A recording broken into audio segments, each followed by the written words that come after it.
बिहार की राजनीति में बागेश्वर बाबा पर कोहराम मचा हुआ है। लालू प्रसाद यादव जी के बेटे, बड़े बेटे तेज प्रताप कह रहे हैं कि बाबा बिहारियों को गाली दे रहे हैं। तो दूसरी तरफ आलम यह है कि बिहार की आंखों ने कभी एक साथ जितनी भीड़ नहीं देखी, उतनी भीड़ पटना में बाबा के दर्शन के लिए इकट्ठी हुई। बिहार के लोग कह रहे हैं कि इतनी तो भीड़ कभी देखी नहीं पिछले कई दशकों में, न नेता के लिए, न अभिनेता के लिए, न अपराधी के लिए, न खिलाड़ी के लिए, किसी के लिए नहीं।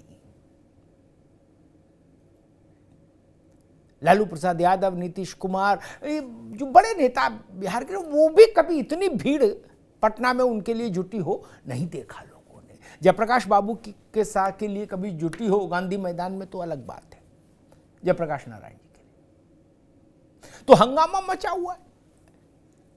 बीजेपी बाबा के दरबार में शरणागत है, चरणागत है, आरती कर रही है, भोग मिष्ठान्न माला अर्पित कर रही है, और आरजेडी और जेडीयू अलग मोर्चा खोले हैं। महागठबंधन जो है, झारखंड के एक कांग्रेस के सांसद हैं, विधायक हैं, वो कह रहे हैं कि बागेश्वर बाबा को अपने मंच से अल्लाह अकबर भी बोलना चाहिए। तब बताइए, जनता दल यूनाइटेड के लोग कह रहे हैं कि बाबा तनाव पैदा कर रहे हैं, और जनता मगन हो रही है। लाखों जन की तादाद में जो जनता बाबा के दर्शन के लिए उमड़ी है, उससे जो लोग पूछ रहे हैं कि आप यहां क्यों आए, तो वो कह रही सिर्फ बाबा की एक झलक पाने के लिए आए। क्या ये चमत्कार छोटा है? क्या ये चमत्कार इतना सामान्य है कि कोई भी नेता कर लेगा? नेताओं को अपने कार्यक्रमों के लिए भीड़ जुटाने के जतन में लाखों करोड़ों रुपया खर्च करना पड़ता है। गाड़ी घोड़ा लाव लश्कर भेजना पड़ता है, खाने के पैकेट से लेके नगद नारायण तक देनी पड़ती है, बस लगानी पड़ती है, तब जाके आदमी आता है। सोचिए, पूरी पार्टी लगती है, और सरकार में हो पार्टी तो पूरी सरकार भी लगती है भीड़ जुटाने के लिए, तब भी जाके 1,50,000 लाख से ज्यादा की भीड़ में तो फेफड़े फूलने लगते हैं जुटाने में। फेफड़े बताया, कोई कितना भी बताए, लेकिन ये कहां से आ गई भीड़? ये भीड़ बिहार की सरकार तो लाई नहीं, और इस भीड़ में सब हैं, बामन भी हैं, ठाकुर भी हैं, भूमियार भी हैं, कोरी भी हैं, कुर्मी भी हैं, सब जात। एक जो बृहत्तर हिंदू समाज है वो इसमें दिख रहा है। भाजपा इसमें अवसर देख रही है अपने लिए चुनाव की दृष्टि से। महागठबंधन अपने लिए खतरे का अलार्म देख रहे हैं। उनको लग रहा है कि हमने जातियों में जैसा बांटा था कि भाई यादव इधर, कुर्मी उधर, कोयरी उधर, अगड़े इधर, पिछड़े इधर, भूमियार उधर, राजपूत उधर, आनंद मोहन को छोड़ा तो राजपूत सेट होंगे, ऐसा किया तो फला जात सेट होगी। उनको लग रहा है कि बागेश्वर बाबा तो सारे किए धरे पे पानी फेर देंगे। क्या अगर सारी जातियां हिंदुत्व के नाम पर एक हो गई, जैसे बाबा के दर्शन के लिए एक पटना में आई, तो फिर क्या होगा? राजनीति का चेहरा बदल जाएगा बिहार में। यही खतरा है, यहीं से टकराव है। इसीलिए तेज प्रताप कह रहे हैं कि यहां तो कृष्ण जी का शासन है, और कृष्ण 16 कलाओं के अवतार थे, राम जी तो पूर्ण अवतार भी नहीं थे, और राम और कृष्ण में लड़ाई कराना चाहते हैं क्या? बाबा से खतरा क्यों? और बाबा के लिए जो भीड़ आ रही है, क्या ये भीड़ राजनीतिक संदेश दे रही है कोई, और अगर हाँ तो वो संदेश क्या है उसको समझने की कोशिश हम लोग करेंगे, उसको डिकोड करने की कोशिश करेंगे। जिस 26-27 साल के युवा के दर्शन पाने के लिए दसियों लाख लोग पटना की सड़कों पर आ जाएं, वो भी 40-42 डिग्री टेम्परेचर में, उसको लालू जी के बड़े सुपुत्र तेज प्रताप कह रहे हैं बाबा देशद्रोही है। तो बाबा के दर्शन के लिए जो लोग सड़क पर आए हैं, क्या ये भी देशद्रोही हैं? ये सवाल तो फिर आरजेडी के से हमेशा पूछा जाएगा। 96 का जन्म है पंडित धीरेन्द्र शास्त्री का। 26-27 साल की उम्र में जो लोग ब्रांड का असेसमेंट करते हैं वो कहते हैं कि हिंदुस्तान के 5 सबसे पॉपुलर और ताकतवर लोगों में से एक हो गए धीरेन्द्र शास्त्री। और उतनी भीड़ ना अभिनेता जुटा सकता ना नेता जुटा सकता जितना Dhirendra Shastri across the country जुटा रहे हैं। एक दौर में भीड़ जुटाने का एक वो बाबा रामदेव के पास भी था करिश्मा, लेकिन धीरे धीरे एक समय होता है तो लोग कह रहे अब ये समय धीरेन्द्र शास्त्री का है। अब बाबा बिहार गए तो वहां संग्राम छिड़ गया। बताइए क्यों भाई? बाबा कई राज्यों में गए और अगर उनको देखने के लिए इतने लोग उमड़ रहे हैं और उस व्यक्ति को अगर कोई राजनीतिक दल ये कह दे कि ये देशद्रोही है बाबा, तो बड़ा सवाल ये नहीं खड़ा होगा कि जो लाखों लोग उनकी झलक पाने के लिए आए हैं ये भी देशद्रोही हैं क्या आरजेडी की नजर में? तेज प्रताप बड़ा चेहरा है गठबंधन का, ठीक है। एक मिनट बस धैर्य से सुन लो। अगर वो कहते हैं बाबा झूठा है देशद्रोही है तो उसके बाद हम प्रवक्ता की बात सुने कि उनकी बात सुने? तेज प्रताप, इस देश में लंबे समय तक एक बिहार में अभी भी वो परंपरा है कि रोजा इफ्तार होता है तो बड़े गाजे बाजे के साथ होता है, उसमें सार्वजनिक तौर पर चीजें प्रदर्शित होती हैं, ठीक, किसी को ऐतराज नहीं। एक मिनट किसी को ऐतराज नहीं।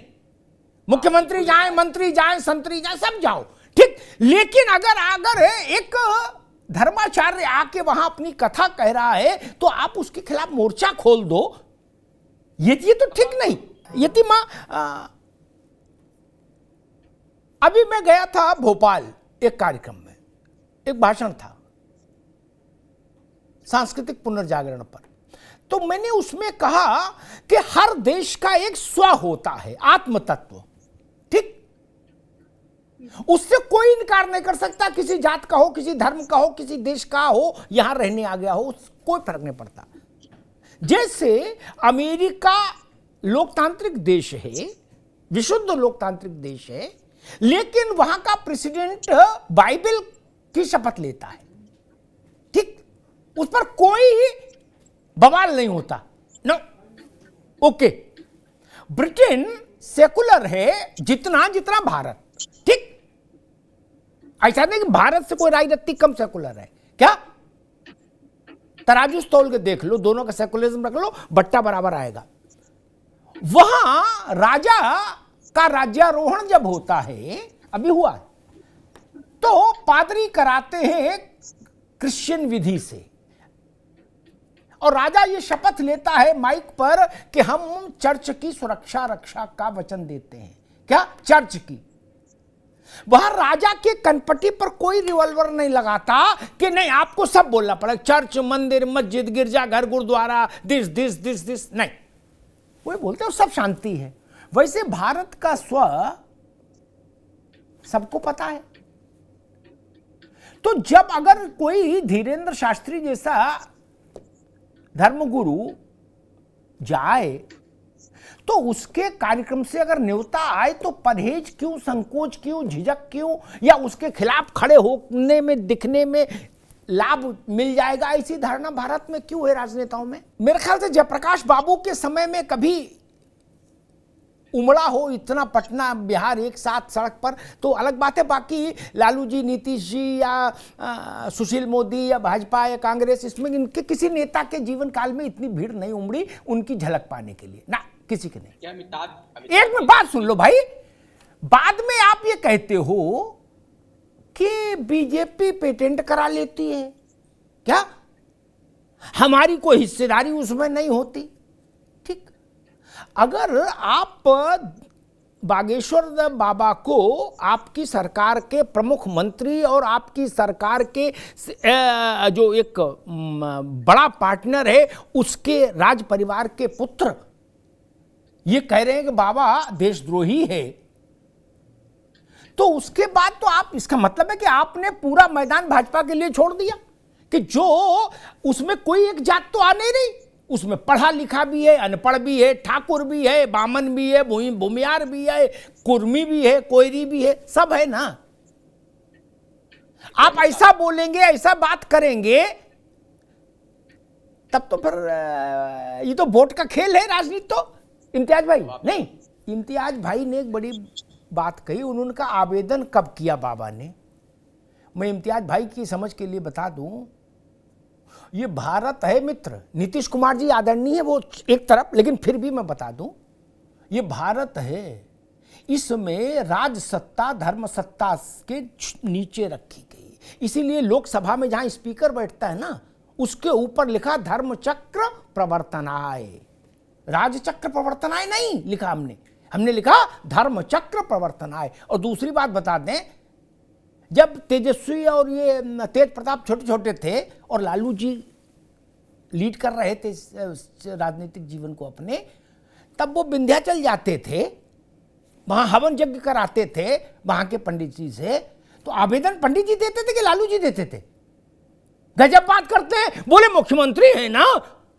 अरे बाप रे बाप, मुख्यमंत्री को आप आवेदन करेंगे? धर्माचार्य रोजा इफ्तार वाले लोग, भैया एक मिनट, रोजा इफ्तार वाले लोग आवेदन करते हैं मुख्यमंत्री जी से, कार्ड ही भेजते हैं ना, और यहां से भी निमंत्रण गया, लेकिन आपने आना जरूरी नहीं समझा। संतोष पाठक, इम्तियाज अहमद साहब कह रहे हैं कि आखिर मुख्यमंत्री हैं, डिप्टी चीफ मिनिस्टर हैं, उनकी अपनी हैसियत है, आवेदन क्यों नहीं किया? सत्ता के लिए सरकार बनी रहे, विश्वास मत हासिल हो जाए, इसके लिए हम बेऊर जेल में जाके दुर्दांत अपराधी से मिल लेते हैं, छवि की चिंता किए बिना, और उसके आग्रह पर फोटो भी खिंचानी पड़ती है क्या? लेकिन अगर करोड़ों करोड़ लोग जिसके प्रति एक आस्था का भाव रख रहे हैं, वो आपके राजधानी में आया है, आपके प्रदेश में आया है, क्या उससे सौजन्य वश मुलाकात नहीं होनी चाहिए, भेंट नहीं होनी चाहिए राज्य की ओर से? इसमें कोई गुनाह है, कोई पाप है, कोई चोरी है क्या? क्या सीरिया में हमने सीरिया में शासन चुना है? नहीं ना, ये भारत में शासन चुना है। क्या समस्या है मुख्यमंत्री को वहां आके नमन करने में? कोई नाकनीची होती है क्या? कहा गया कि बाबा लड़ाई करा रहे हैं, हिंदू मुसलमान कर रहे हैं, हिंदू मुसलमान, ठीक? क्या सच नहीं कि बिहार के विधायिका के एक सदस्य ने कहा कि हम शहर को करबला बना देंगे? वो भाईचारे का काम कर रहे थे, वो भाईचारे का काम कर रहे थे। उनको जेल भेज दिया क्या? उनको जेल भेज दिया? नहीं ना, उनको जेल भेजा कि नहीं? नहीं भेजा ना। तराजू एक रखिए, नपना एक रखिए मित्र, तब आपकी बात में वजन पैदा हो जाएगा। इम्तियाज भाई, तब वजन पैदा हो जाएगा जब नपना एक रखेंगे। एक बड़ी विचित्र सी स्थिति है इस देश में, बड़ी बड़ी तकरीरें होती हैं, खासतौर पर जुमे की नमाज के बाद, ठीक? उनमें भी बहुत कुछ ऐसा बोला जाता है जो नहीं बोलना चाहिए, ये जिसके बिना बोले भी काम चले। उसको कोई देशद्रोही नहीं कहता, देश तोड़ने वाला नहीं कहता, बवाली नहीं कहता, क्या? लेकिन ना, बागेश्वर बाबा पटना में हनुमान कथा कह रहे, तो सत्ता के शीर्ष से कहा जा रहा है कि बाबा देश तोड़ने वाला है, बाबा देशद्रोही है। फिर आप कहोगे हम तो सबको बराबर लेके चलते हैं, सब धर्मों का मान करते हैं, तो ये बात कैसे हजम हो जाएगी? एक और बात कह दूं, उत्तर प्रदेश में एक अपराधी से मुचेटा हुआ पुलिस का, वो मारा गया एनकाउंटर में, असद और उसका शूटर, ठीक। उसके बाद अतीक और अशरफ, मसला उत्तर प्रदेश का। और बिहार में जुमे की नमाज के बाद अतीक अमर रहे और अशरफ अमर रहे, असद अमर रहे का नारा लगा। क्यों लगा भाई? उसकी जरूरत थी क्या? उससे क्या लेना देना? क्या लेना देना भाई? मसला वहां का है, लॉ एंड ऑर्डर का मसला है। आप अमर रहे का नारा यहां से क्यों लगा रहे मस्जिद से, मिश्रा जी? और फिर सरकार ये कहती है हमारी दृष्टि में भेदभाव नहीं, हम तो सबको बराबर मानते हैं। यतीमा एक बिना लड़ाई झगड़े का सवाल है। मैं जितना नेताओं को जानता हूं 30-35 वर्ष के उसमें, अपने पत्रकारिता के उसमें, जहां कोई आदमी 1000 आदमी इकट्ठी करने की भी ताकत जुटा ले, क्या नेता उसके चरणों में तुरंत जाता, कहता जो किसी जात का हो, किसी धर्म का, उससे उसको मतलब नहीं, क्या वो तुरंत अपने चेलों से कहता भैया गाड़ी उधर ही ले चलो, है वहां नमस्ते करके आऊं, फोटो खिंचाऊं और फेसबुक और ट्विटर पर डालूं। ये रवायत है क्या? जो 10-5 हजार जुटा ले उसके लिए तो नेता बिल्कुल कुर्बान हो जाए, और लाख जुटा ले तो नेता जैसे गोवर्धन की परिक्रमा करते ना, ऐसे करता चला जाए। और 10-15 लाख की भीड़ जुटा ले, अरे राम का नाम ले, नेता वहीं पड़ा रहे 24 घंटे। नहीं, लोकतंत्र का खेल ही है।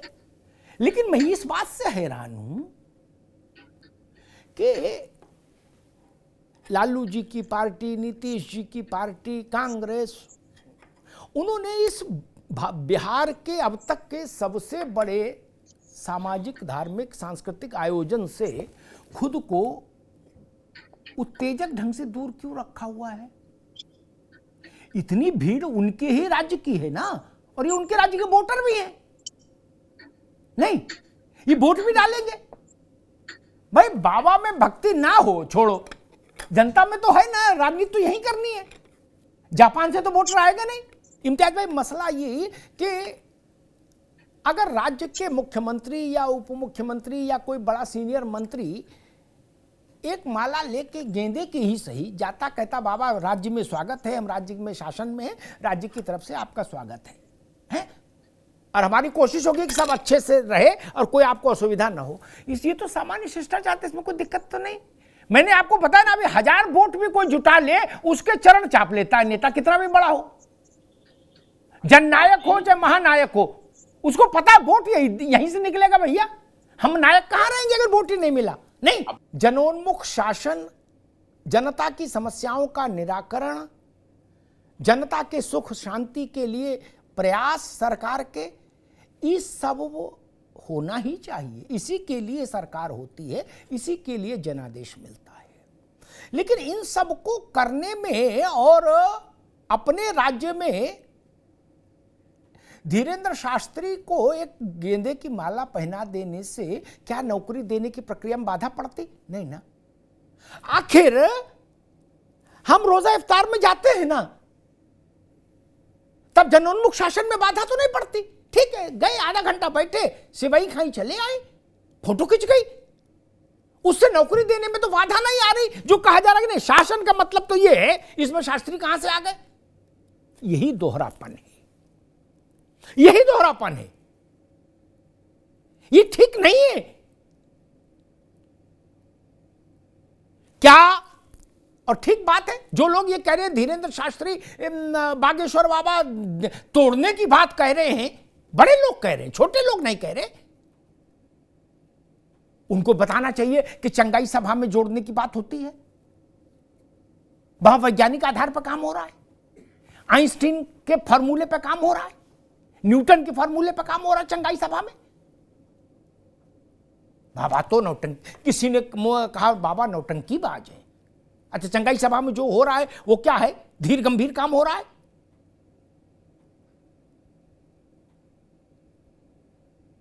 ये मजलिस लगती है, ये क्या है? ये दोहरा मापदंड नहीं चलेगा। और सबको ध्यान रखना चाहिए। जाति धर्म छोड़ के अगर संख्या ही देख ले, क्या पटना की आंखों ने नीतीश जी लालू जी से शुरू करिए और सुशील मोदी तक आ जाइए, पटना की आंखों ने कभी इतनी भीड़ नहीं देखी। क्यों आ रही है? आपके लिए क्यों नहीं आ रही, ये तो सोचिए। क्या नीतीश के लिए आ सकती है? नहीं। लालू जी के लिए आ सकती है? नहीं। रविशंकर बाबू के लिए आ सकती है? नहीं। शिवानंद तिवारी के लिए आ सकती है? नहीं। फिर निरहुआ के लिए आ सकती है, मनोज तिवारी के लिए आ सकती है, खेसारी के लिए आ सकती है? नहीं, जो आपके यहां एक्टर हैं। फिर कुछ तो सोचिए। लोकतंत्र तो जनमत का सम्मान है। और क्या है लोकतंत्र? लोकतंत्र का प्राण तत्व है जनमत। आप उनको देशद्रोही बताई दे रहे? अरे ये तो समझिए देश है क्या?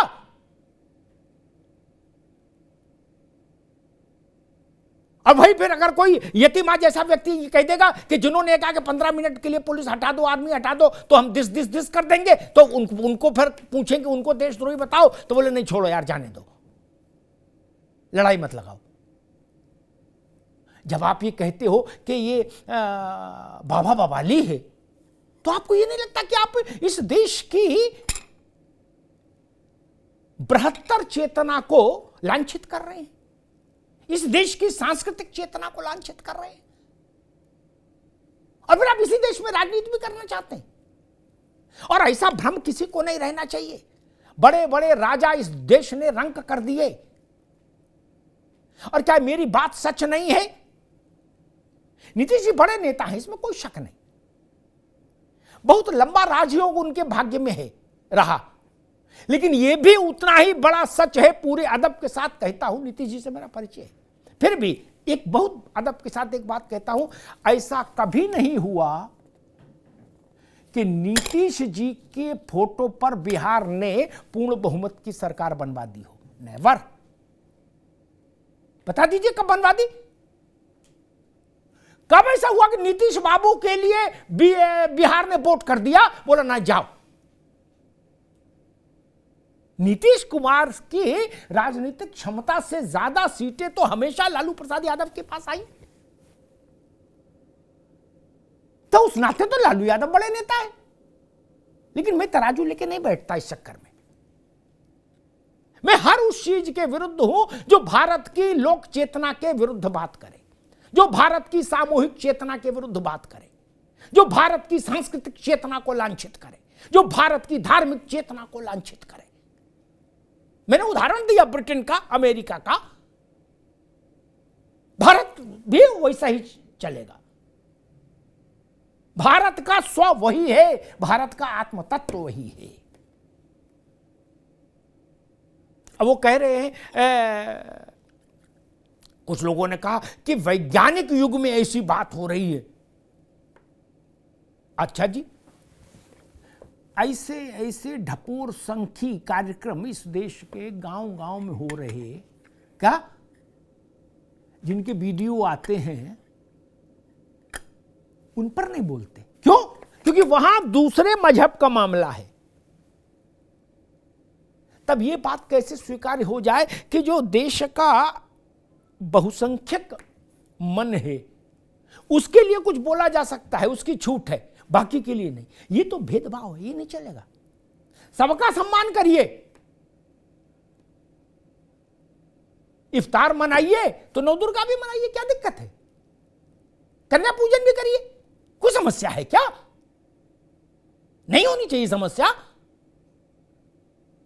फिर एक बात कही जाती है कि बीजेपी, क्या राजनीतिक दलों को जो बीजेपी के विरुद्ध चुनाव लड़ते हैं, क्या उनको इस बात पर चिंतन नहीं करना चाहिए कि आपने ये 12-15 लाख लोग जो उमड़े बाबा की झलक पाने के लिए ये पूरा की पूरा जो है, ये और इनके परिवारों के दिमाग में आपने एक तस्वीर चस्पा होने दी, अपने को दूर रखकर, अलग रखकर, और रादर उल्टे सीधे टिप्पणियां करके कि लोग कहें कि भाई भाजपा वाले तो बाबा के भगत हैं। आप तो गए भी नहीं, फिर क्यों नहीं गए? जाना चाहिए। आपने इनके लिए मैदान क्यों छोड़ा? कल चुनाव होगा तो आप कहोगे लो, ये लोग आए हैं जो वो भारत की सांस्कृतिक बुनावट के लिए के संदर्भ में आए हैं, और जो इसके साथ खड़ा दिखेगा या उसके साथ राजनीतिक तौर पर हो जाएंगे लोग। क्या ये किसी एक जात के लोग हैं? नहीं। क्या ये वही लोग हैं जो सुशील मोदी की जात के लोग हैं? नहीं। क्या ये रविशंकर प्रसाद की जात के लोग हैं? नहीं। क्या केवल गिरिराज जी की जात के लोग इतने थे? नहीं। ये सर्व समाज था। अगर 500 जातियां हैं तो 500 जातियां पटना में आई हैं इतनी भीड़ में। तब क्या करिएगा? अगला भी है, पिछड़ा भी है, अति पिछड़ा भी है। तब ये देश कश्मीर से कन्याकुमारी, अटक से कटक तक अगर एक है तो उसमें एक बड़ा कारण है इस देश की सांस्कृतिक धार्मिक पहचान। ये ध्यान रखिए। और हर देश की होती है, इसमें कौन सी कोई नई बात नहीं बता रहा। इसलिए एकता का सूत्र है। जो काम लालू जी नहीं कर पाए, नीतीश जी नहीं कर पाए, बीजेपी के लोग नहीं कर पाए, कांग्रेसी नहीं कर पाए, पप्पू यादव, आनंद मोहन नहीं कर पाए कि सब समाज की इतनी बड़ी भीड़ जुटा दें पटना में, वो काम बाबा ने कर दिया ना। इसका अर्थ ये नहीं है क्या कि धर्म ही है जो जोड़ता है, सांस्कृतिक एकता ही सबसे बड़ी एकता है। तो इसमें टकराव कहां था? मुझे लगता है राजनीतिक दलों को अपनी दृष्टि में परिवर्तन करना होगा। ये पक्षपात वाली दृष्टि अब नहीं चलेगी। भारत की सरकार, सत्ता, राजनीति पंथ निरपेक्ष होना चाहिए, पंथ विरोधी नहीं, धर्म विरोधी नहीं। कोई बड़ा इमाम आए बाहर से उस आपके राज्य में, उनका भी इस्तकबाल करिए और फिर शास्त्री का भी करिए। जो भी लोग बड़ी विभूतियां हैं उनका सम्मान शासन के द्वारा क्यों नहीं होना चाहिए? अरे भाई, कैसों कैसों को माला पहना देते हो आप लोग। तो ये तो बड़े लोग, दिव्य लोग हैं जिनमें करोड़ों लोगों की आस्था है। उनको माला पहनाने में आपके हाथ क्यों कांपते हैं, क्यों संकोच होता है? ये तरीका अब शायद भारत बदल रहा है। जो यतिमा कह रही थी वो आज से 20-25 साल पहले की जो परिस्थिति थी वो परिस्थिति नहीं, भारत का मन बदला है, भारत की चेतना का स्तर थोड़ा ऊपर गया है। इसलिए अब ये सब चीजें नुकसान देंगी। सावधानी हटी, दुर्घटना घटी। कर्नाटक से बहुत ज्यादा प्रेरित मत हो। कर्नाटक की स्थिति परिस्थिति दूसरी थी, बिहार की दूसरी है। ये जरूर ध्यान रखिएगा। धन्यवाद।